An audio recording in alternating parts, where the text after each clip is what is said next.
Hey guys, what is up? It is Mr. Beetle 890 here, and today I'm coming at you with a brand new video. And today I'm going to be doing my 3,000 subscriber special Q&A today. So I dropped a video basically where I asked you guys to drop me some questions, and I would answer them in the video. And that's this video. So yeah, without further ado, let's get into the questions. So first set of questions comes from the Double X Prince. So he says, "Hey man, been a while. Congrats on 3K. Thank you very much." And his first question is, what are your opinions on WrestleMania 4? And what matches did you see? Did you wish you saw in the tournament? Sorry. So overall, WrestleMania 4, it's one of those ones where I feel like I thought it was okay. I thought it. I remember sort of before watching it, sort of looking into reviews of it, people were saying it was quite bad for the most part. There were some sort of more positive reviews of it.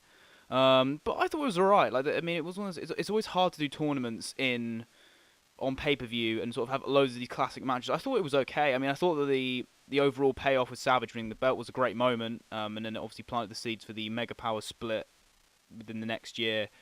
So in that sense, it was good. But yeah, I think there was one huge missed opportunity here.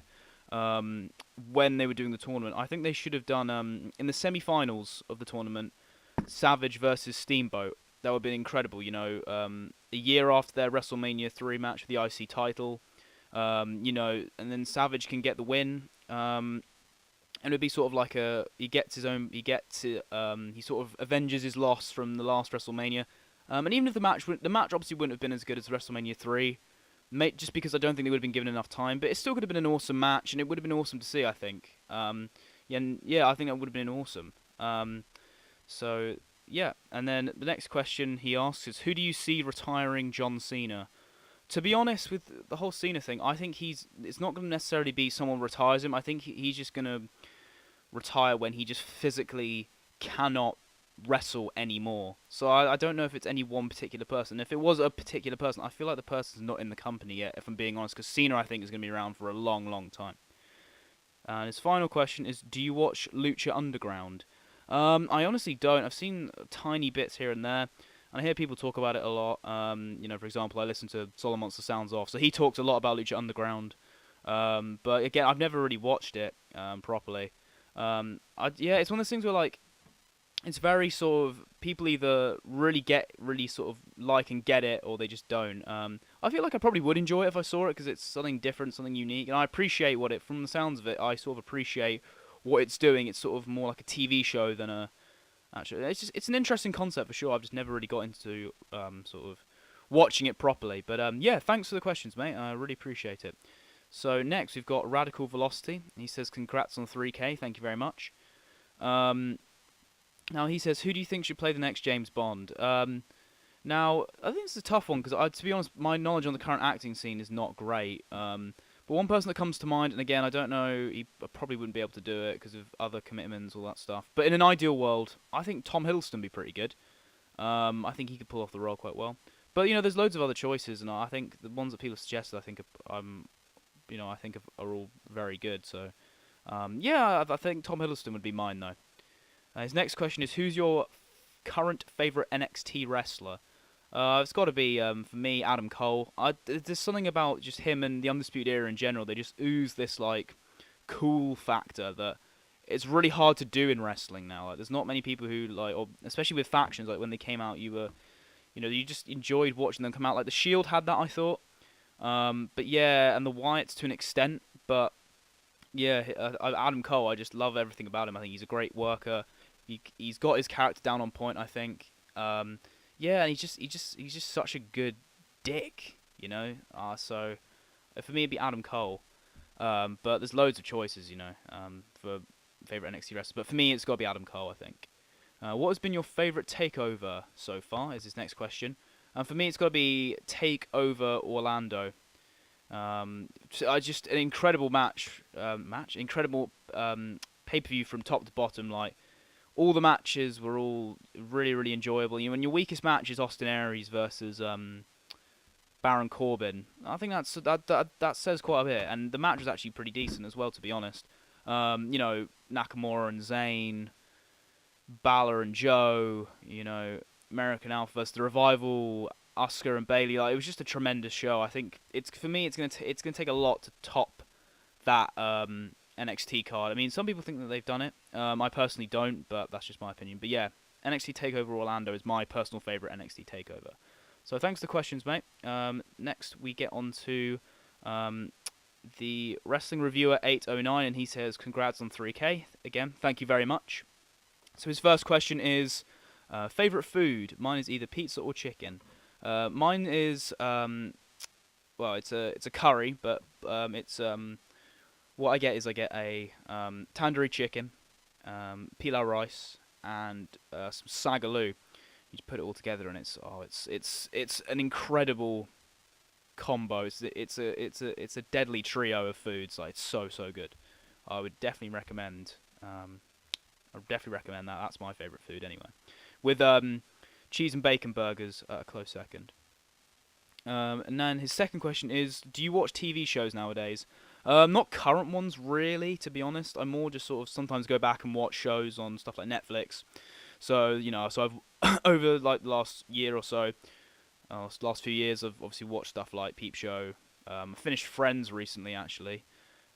So yeah, but in terms of current TV stuff, I don't really, and I'm sort of looking to get into a new show now at the minute, actually. But yeah, I watch sort of TV shows on Netflix sometimes, but I don't watch current TV shows on TV, if that makes sense. So his next question is, who's your favorite wrestler not in WWE? Now this is an interesting one, because I've always sort of I think, well, when outside of WWE, I've always said my knowledge is not good at all. I hardly, if ever, watch stuff outside of WWE, and I know, and people are always saying I should, and it's not necessarily that it's not that I don't want to. It's just I just don't have the time. I can just about keep up with WWE, let alone all these other companies. I just don't have the time. So I'm gonna cheat and just say someone like, I don't know, someone like Chris Jericho or Neville, someone like that. I know it's a cop out, but I'll just go with one of those, to be honest. I think that's just something that I think people should bear in mind. I'm outside of, again, that's why my content is primarily just WWE stuff on here, because I don't watch much other stuff outside of that, to be honest. So yeah, sorry I couldn't give a better answer on that, to be honest. And then his final question is, has 2018 been the worst year for NXT call-ups since 2014? I think so. From the top of my head and from thinking about it, yeah, you just not the NXT people who've come up have just really done nothing, like Sanity and people like that, and it's really just 2018 I do think has been a very, very dull year for WWE. Like, I think it's been one of the worst years in a while, I think. Yeah, and the NXT call up treatment is just a summary of that, really. It perfectly, just, yeah, for me, it perfectly shows why WWE's been so awful this year, to be honest. So thank you for the questions, mate. And next set of questions come from Lundrick. So he asks, his first question: thoughts on Newcastle fans protesting Mike Ashley, but still filling the stadium and still buying shirts? Do they not realise he doesn't give a crap if they hate on him or not? If they keep filling his pockets, he's not going to sell the club. Yeah, no, that's the thing. Newcastle's a bit of an awkward one, because we hate Mike Ashley, but our fan base is so passionate to the extent where people love the club more than they hate the owner. So the club's always going to generate a lot of money just because of the loyal fan base. So it's a bit of an awkward one. It's honestly, someone's just going to have to pay a lot of money towards Mike Ashley and meet his demands, which I just don't think anyone is going to do. So we could be stuck with Mike Ashley for a very, very long time, unfortunately. His second question is, as you are in your adult years, can you see yourself getting out of wrestling, getting away from being a wrestling fan in the next couple of years? Yeah, it's one of those things where, like, I feel like I'm always going to try and keep up with wrestling, but I do think I don't follow it as much as I used to. There was a period where I was, watching as much as I can and all that stuff. I will admit, it's because it's not just because I'm getting older, it's just other interests as well. And just life in general, like sort of my interest in wrestling sort of had to take a backseat because there's just so much of it, and yeah. So I think it's not necessarily like, I feel like I'm growing out of it, I just don't have time for it, if I'm being honest. because it has said life, just new hobbies I'm discovering all the time, doing other stuff. Like it's hard to sort of find the balance sometimes, if I'm being honest. So his final question: most underrated in-betweeners moments. I've thought about this. Will eating the bonsai tree is a great one when they go to university. Um, and obviously when Jay, and that same bit where Jay punches himself in the face, I think is pretty funny. As well, when Will shouts at the seagulls on the Swanage strip, that's pretty funny as well. And just and on that same episode where Simon hugs the girl, I've forgotten her name. Oh, Lauren, I think it is. And Will just sort of making these sarky comments while it's happening, and that's pretty funny as well, to be honest. Yeah, there's quite those are sort of the main ones that come to mind for me when it comes to underrated in between his moments. So yeah, thanks for the questions, mate. And now we get on to next set of questions, which come from Diesel 101 Raw. So his first one is 5 Kenny Omega Dream matches.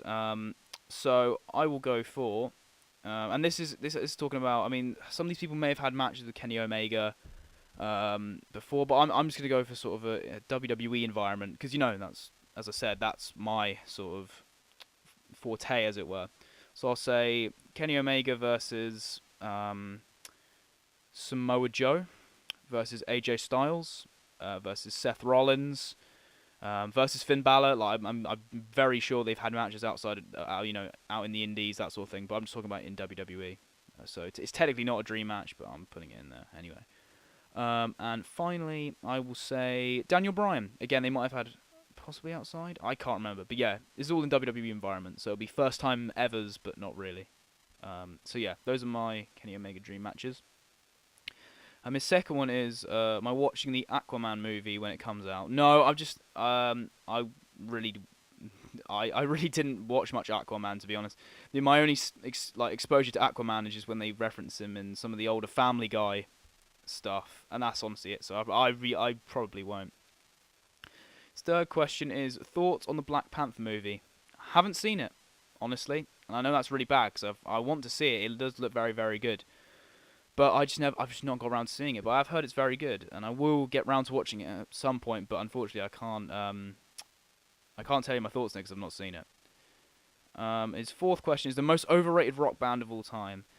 To me, one that comes to mind, and I don't hate them. I do not dislike this band at all. But I think Guns N' Roses are slightly overrated. Like some of their tracks, I think aren't as good as people make out to be. Like people always go on about their cover of "Live and Let Die." People say, oh, it's better than the original by Wings. I don't agree with that. I think people overrate that cover a lot.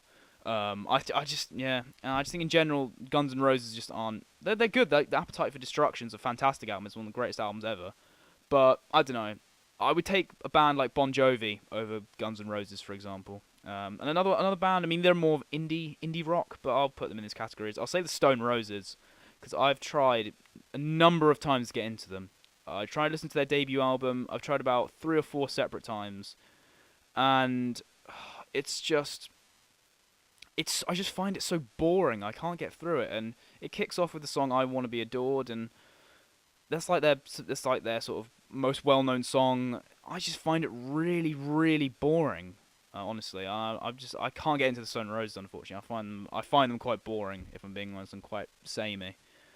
And his final question, is there a new hot rock band? Not really. In this day and age, sort of rock bands are they're not as big as they were back in, even, 90s, even the 2000s, to be honest. Like, there are no, huge, I mean, there are huge, bands and stuff like that, but it's not to the degree, to be honest. I mean, I'd probably say, I could tell you some artists that I like Raw Blood, for example, or that sort of thing.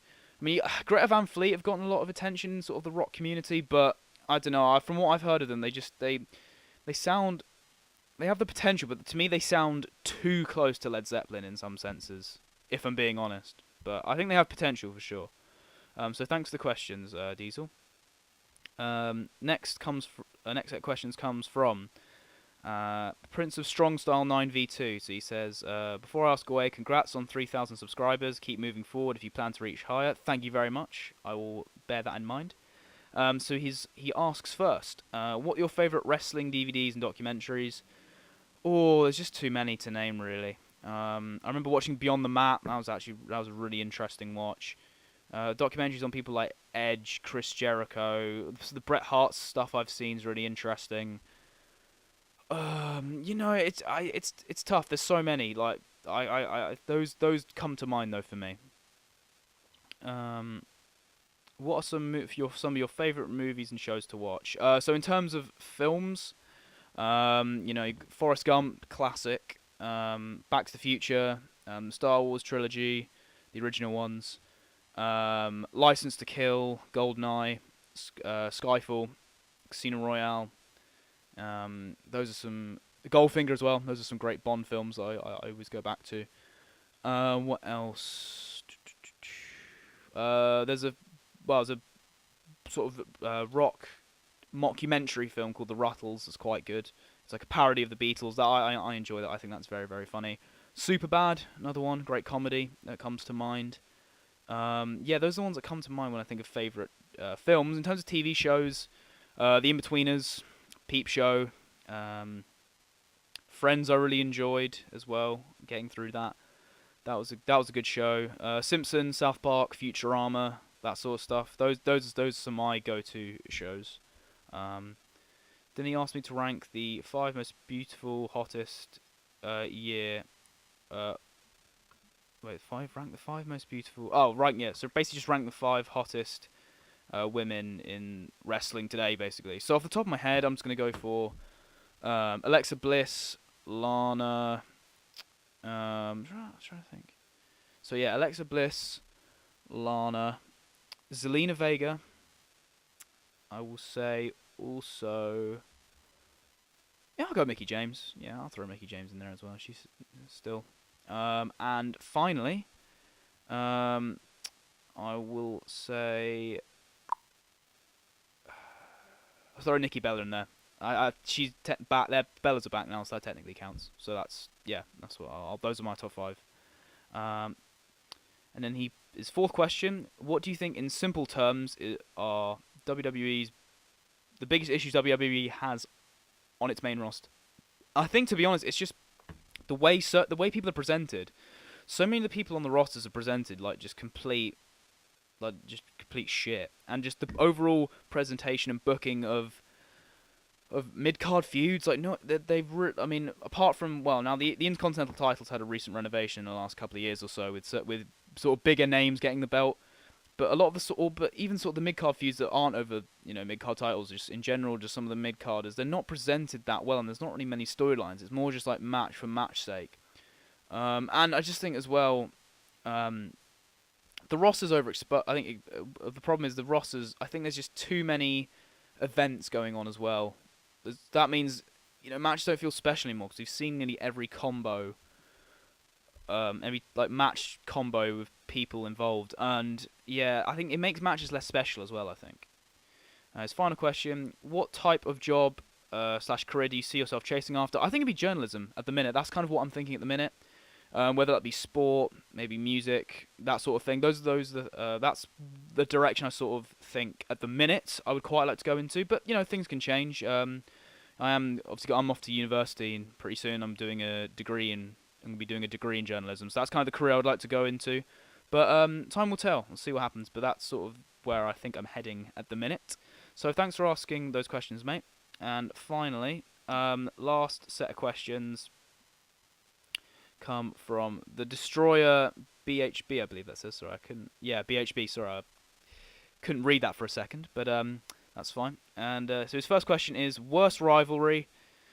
Ooh, that's a tough one. I think one that comes to mind for me, just because of how ridiculous it was. Undertaker and Giant Gonzalez was pretty stupid. I thought, like the matches and just everything about it, I just really didn't enjoy.